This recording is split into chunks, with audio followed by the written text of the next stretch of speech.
I always tell everybody, I don't go in there looking for the knockout. I go looking for the win. But if he get out of line, he's going to be the next one down. For Terence Crawford, he has definitely gone under the radar. 4-weight world champion, 41-0, 31 knockouts. A southpaw who's got IQ and speed and craft. I think it's a fabulously interesting matchup. It's going to be a great fight.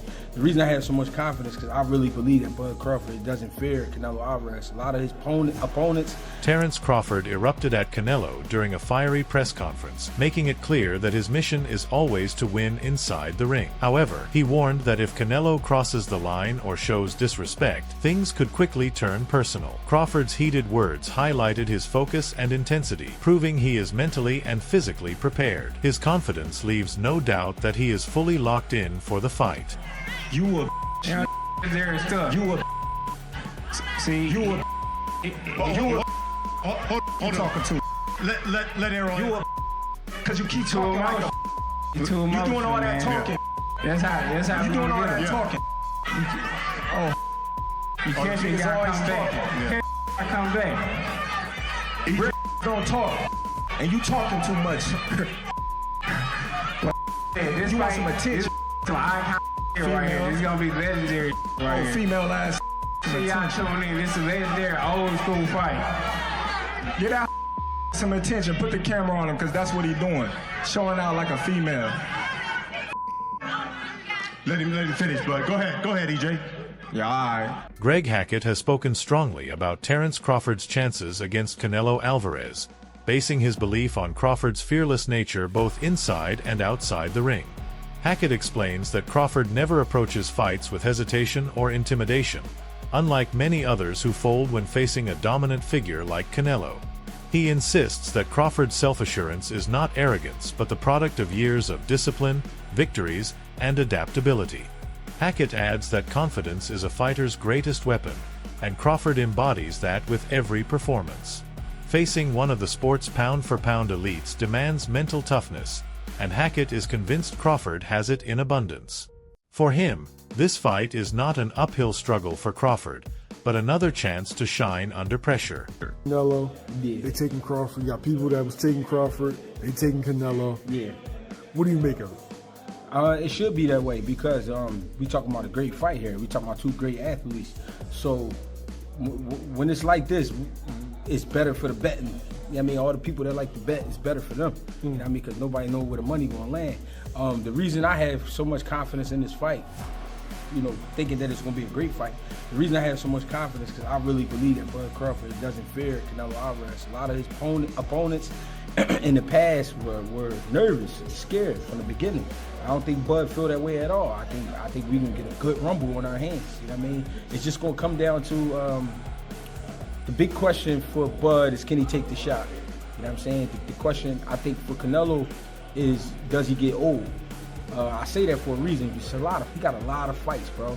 He got, I think he going on almost 70 fights. You know what I'm saying? Or he a little bit under 70. That's a lot of fights for current time. You know what I'm saying? And Bud got a lot of gas still left, but he's older as well. You know what I mean? A lot of people would like to give him shit for not being able to take a shot, or not that he didn't take the shot, but getting buzzed with some shots at lower weight classes. So it's like, how can he handle himself at 168 pounds? But you have to understand the physical to understand how. You know what I mean? I'm not about to get into all of that, but you know what I mean? I do understand he will be a lot more sturdy at 68. I mean, if you smart, you've seen it at 47 versus Earl Spence. You know? Adam Smith, one of boxing's most respected commentators, views the potential clash between Terence Crawford and Canelo Alvarez as a massive step up for Crawford, but still within his reach. Smith highlights Crawford's extraordinary boxing IQ, noting his ability to adapt, adjust, and exploit weaknesses with surgical precision. He emphasizes Crawford's speed as another key factor, pointing out that Canelo's defensive approach sometimes leaves gaps that a sharp, quick fighter can take advantage of. Smith predicts the fight could go the distance, with Crawford outthinking and outmaneuvering Canelo over 12 rounds to edge a points victory. He praises the matchup as one that could deliver incredible drama, pushing both fighters to their limits, and stresses that Crawford winning on points is far from unrealistic. It reflects how boxing rewards skill and intelligence. September the 13th, it's billed as fight of the century. I do feel as though this one, for such an unbelievably good fight, the prospect of it has gone under the radar a bit. We've spoken more about fights that are not even. Remember you back Ben? I mean, how much you spoke about? Oh, I love that fight. Though. Yeah, but compared to these two guys, yeah, that's but that's in Britain. That's prime time here. It's the football casuals. I think the problem with this fight is it is just a fabulous boxing matchup and one with all sorts of curiosity between two superstars. The Ring magazine's dedicated the entire magazine, but this is boxing. It's hardcore boxing. I think Canelo is known. I think Canelo, obviously the Mexican machismo that holds all the super middleweight titles, nearly 70-odd fights. He's been phenomenal. I think he's 35 now. But for Terence Crawford, he has definitely gone under the radar. 4-weight world champion, 41-0, 31 knockouts. A southpaw who's got IQ and speed and craft. I think it's a fabulously interesting matchup, the two of them, because you've got the big guy, the strong, super middleweight, really, really cultured, wonderful fighter in Canelo. But is he just slightly, ever so slightly, fine margins past his peak? And you've got Crawford, who needs this fight as his coming out party. The big news, it's on Netflix, so he'll get the attention. Can Crawford do it? It's a huge step again in weights, but I think he's got the speed, and I think he's got the know-how, I'm sure we'll talk about it more next week, to cause problems for Canelo, and I think that he could win it on points. Ade Oladipo takes a more skeptical stance, suggesting that while Crawford versus Canelo has generated huge attention, it lacks the intrigue of recent high-profile clashes like Alexander Usyk versus Daniel Dubois. Oladipo argues that the natural weight difference tilts expectations heavily in Canelo's favor, making the fight feel less evenly matched. Unlike Usyk, Dubois, which offered contrasting styles and real unpredictability, he believes Crawford, Canelo is more dependent on hype than substance. To him, the buzz comes more from promotion than the fight's true dynamics. Like, you know, it's been billed as the biggest fight of the century, SummerSlam the biggest fight of all time. Let's calm down, people. Let's breathe a little bit. It's a big fight. But it doesn't quite feel like those things. It doesn't feel like the biggest fight of the century.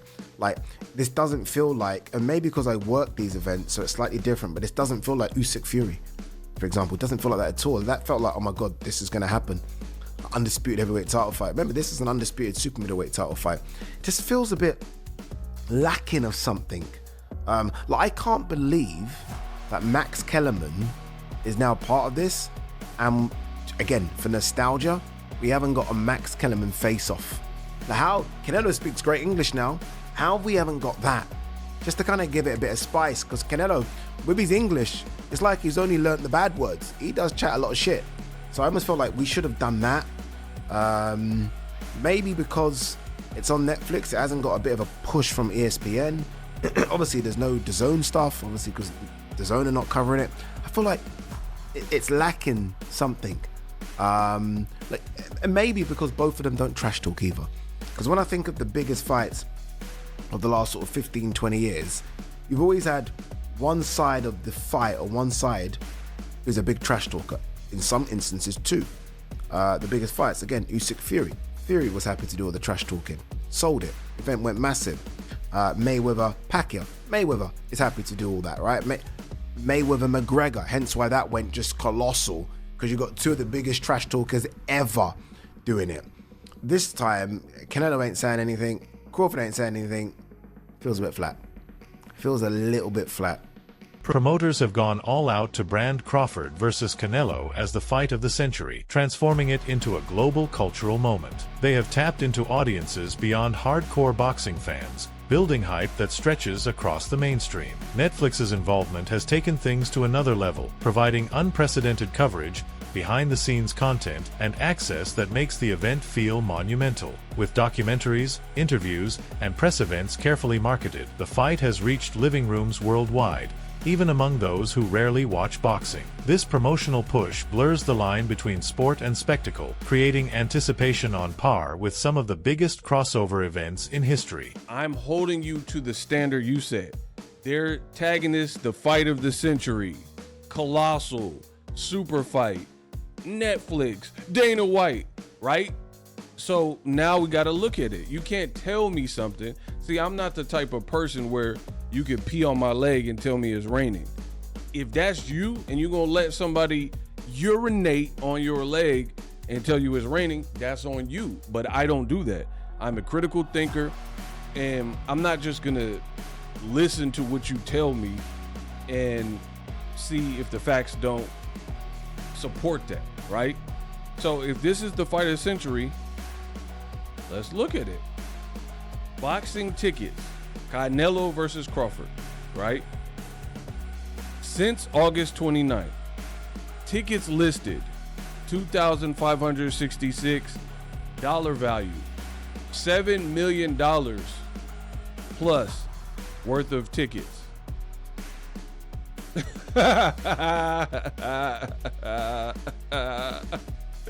Hey, bro, $7 million worth of tickets. Veteran analyst Al Bernstein offers a blunt take, arguing that despite the massive promotional push, this is not the matchup hardcore boxing fans truly wanted. He points out that the demand for Crawford versus Canelo didn't grow naturally. Supporters were more eager to see Crawford fight top names at welterweight or Canelo take on challengers closer to his own division. Bernstein explains that while the fight looks good on paper, it lacks the organic rivalry or storyline that turns a bout into a true must-watch. He stresses that although the promotion has created plenty of noise, genuine interest among devoted fans remains lower than it has been for other recent super fights. To him, this clash feels more like a product of marketing than a response to authentic fan demand.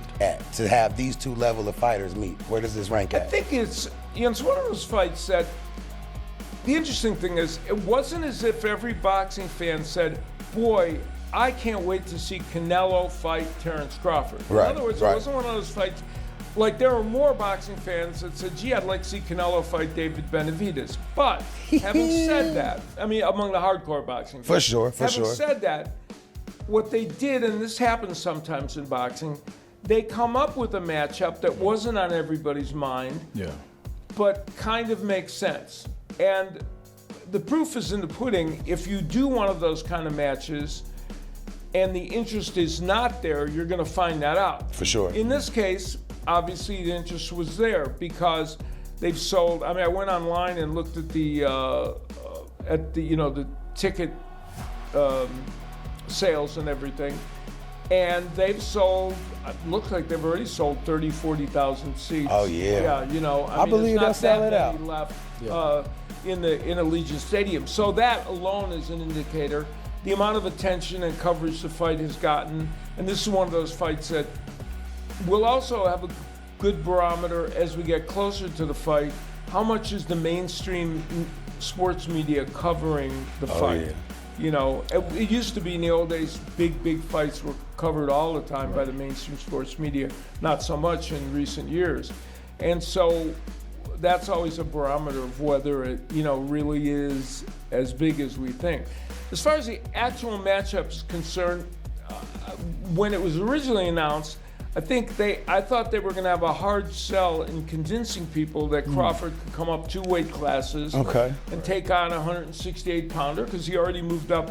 Another common view surrounding this bout is that while it will draw a huge audience, it's not a fight fans were actively asking for. Many argue that the natural size and weight gap heavily favors Canelo, making the outcome appear predictable. The real excitement, then, lies in whether Crawford can overcome those odds and produce a historic upset. Should Crawford succeed, the victory would be remembered as one of boxing's greatest shocks, rewriting the underdog narrative. But if Canelo wins in the fashion most expect, critics may dismiss the fight as dull or inevitable. This reflects the tension between hope and reality. Fans yearn for the upset, but fear a result that simply reinforces expectations. The question is whether Crawford can prove once again that skill can triumph over size. So many tickets available for this fight because of that undercard.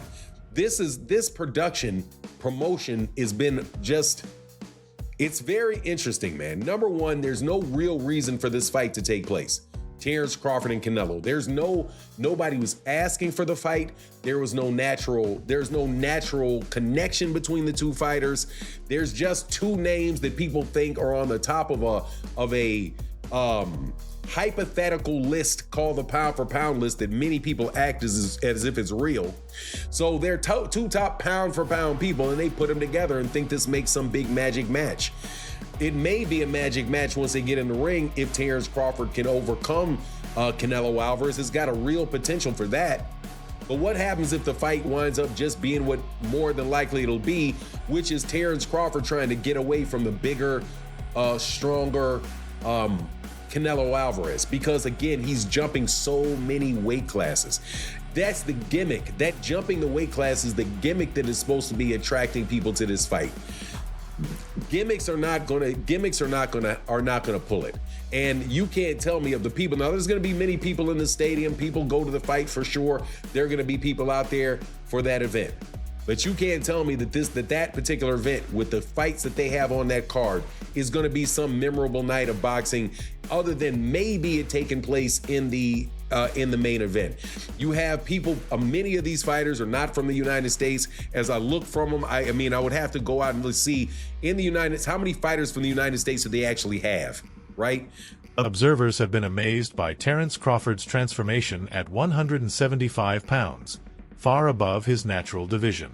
Recent footage shows him looking lean, muscular, and physically imposing, with broader shoulders, a stronger neck, and defined power. This new look reassures many that Crawford isn't entering undersized, but has rebuilt his body to handle the physical demands of fighting someone like Canelo. His conditioning highlights a serious investment in strength training while maintaining his speed and sharpness. For fans, the sight of a bulked-up yet agile Crawford has revived belief that he can neutralize Canelo's natural size advantage. His stronger, more dangerous appearance has even sparked fresh debates over whether size will actually be the deciding factor after all. Terence Bud Crawford is absolutely ripped, absolutely shredded. What looks to be about 175. Now he fights next Saturday, a week out from the fight. It's a week out from the weigh-in, so I'm sure that you look at Terence Bud Crawford right there, and you see he is absolutely shredded right there. And this is a week before the weigh-in, right? So I'm pretty sure he's probably weighing about 174, something of that magnitude, maybe about 173. 175 is probably the max he is at one right now, because obviously the weight is at 168 and he's a week out. So he might be around 173, drop 5 pounds next Friday for the weigh-in, right? So Terence Crawford, as I showed you guys, is training and putting a mass in his shoulders and in his legs. As you can see here, once again, right? He hasn't gained a lot of muscle mass except in his shoulders, okay? When you look at Terence Crawford in previous fights, previous weigh-ins, his arms look pretty much the same. His neck and his shoulders is where you can see a clear difference from fights in the past, right? When you look at his midsection, his core, right, you can see the waterway, right? So right now, it's going to look like his midsection, his core is going to look bigger than what it actually is. Canelo Alvarez's pedigree, however, cannot be ignored. Turning professional at just 15 years old, he has faced and defeated some of the biggest names in boxing history. Unlike many power punchers, Canelo combines brute strength with elite technical skill. His jab is among the sharpest in the sport, his chin is proven granite, and his ability to adjust tactics mid-fight makes him one of the most versatile champions of this era. His legacy is built on victories across multiple divisions and his composure in high-pressure moments. For Crawford, stepping into the ring with such a seasoned and dangerous opponent represents the ultimate test. Canelo's mix of experience, skill, and resilience ensures he is never an easy opponent for anyone, no matter their talent or strategy.